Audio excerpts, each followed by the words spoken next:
In the year 1692, the small Puritan settlement of Salem, Massachusetts, became the stage for one of the most infamous and terrifying episodes in American history. What started as whispers of strange behavior among young girls spiraled into a frenzy of accusations, paranoia, and executions. The Salem Witch Trials would go on to claim the lives of 20 innocent people, destroy countless reputations, and leave behind a haunting legacy of mass hysteria.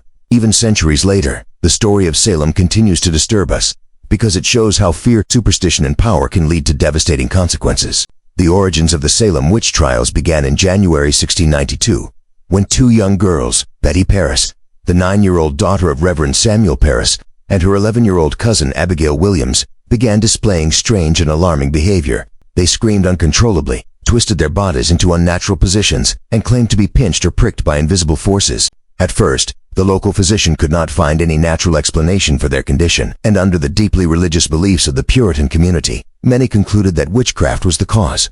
Soon, other young girls in Salem began showing similar symptoms, fueling the suspicion that the devil himself was at work in the town. Panic spread rapidly, and the search for a culprit began. The afflicted girls pointed fingers at three women: Tituba, a Caribbean slave owned by Reverend Parris; Sarah Good, a destitute beggar; and Sarah Osborne, an elderly woman who was already shunned by the community. These three women were among the most vulnerable members of Salem, which made them easy targets. When they were brought before magistrates Jonathan Corwin and John Hathorne, the courtroom was filled with fear and drama.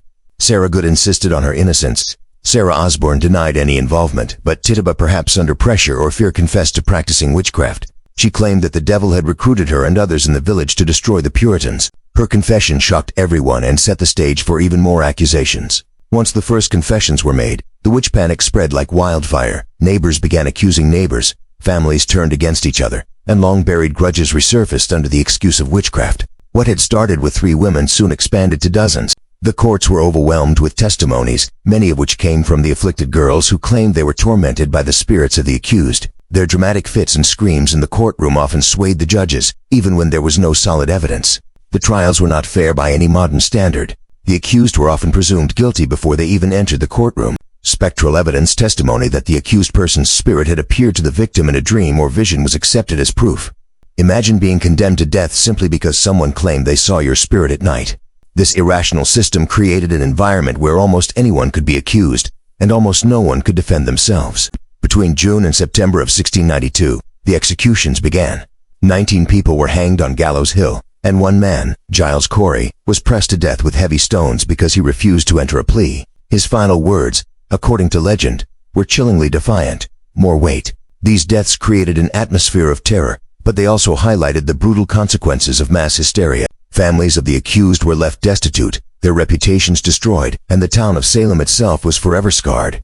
By the end of 1692, over 200 people had been accused of witchcraft. However, as the frenzy reached its peak, doubts began to spread. Prominent figures, including Increase Mather, a respected minister, argued against the use of spectral evidence, and warned that it was better for 10 witches to escape than for one innocent person to be condemned. Gradually, public opinion began to shift, and the trials lost their momentum. In May 1693, Governor William Phips finally ordered a halt to the proceedings and pardoned many of the accused. The aftermath of the Salem Witch Trials was one of shame and reflection. Families of the executed fought for years to clear their loved ones' names, and eventually, the Massachusetts government admitted wrongdoing in 1711. The colony passed a bill restoring the rights and good names of those accused, and compensation was offered to their descendants. But no apology or monetary compensation could undo the damage done. The Salem Witch Trials remain a powerful cautionary tale. They remind us of the dangers of fear, superstition, and unchecked authority. They show how communities can be torn apart when reason is abandoned, and how ordinary people can commit extraordinary injustices when driven by panic.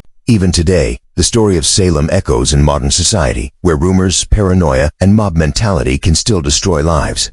The lesson of Salem is clear: fear can blind us, hysteria can control us, and when truth is sacrificed to superstition, justice will always be the victim. With that said, thanks for watching, and until next time.